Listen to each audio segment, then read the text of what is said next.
you now have what we call 16 CARB states, so 16 states that follow California in some form or another.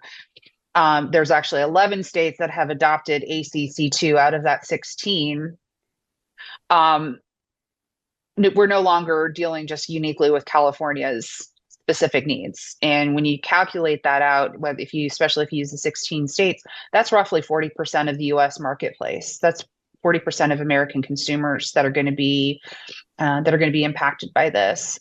There was also this memo of understandings that a lot of the OEs had signed with California after actually both ACC1 and ACC2 were put into law, saying, well, regardless, you're still going to follow what we say. And we saw, I don't know if you guys saw this or not, but last year, Stellantis, because they weren't part of California's rules or hadn't given them an agreement that we're going to follow this, California was going to structure their formula for emissions differently and it was more punitive.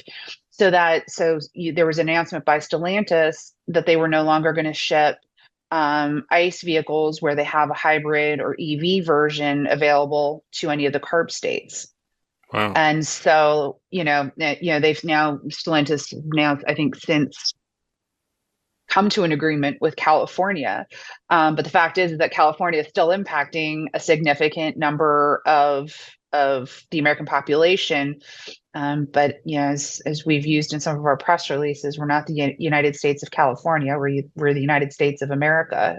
So California is really, to us, has really overreached. ACC2 in particular because of a ban on the internal combustion engine. And the thing is, we're not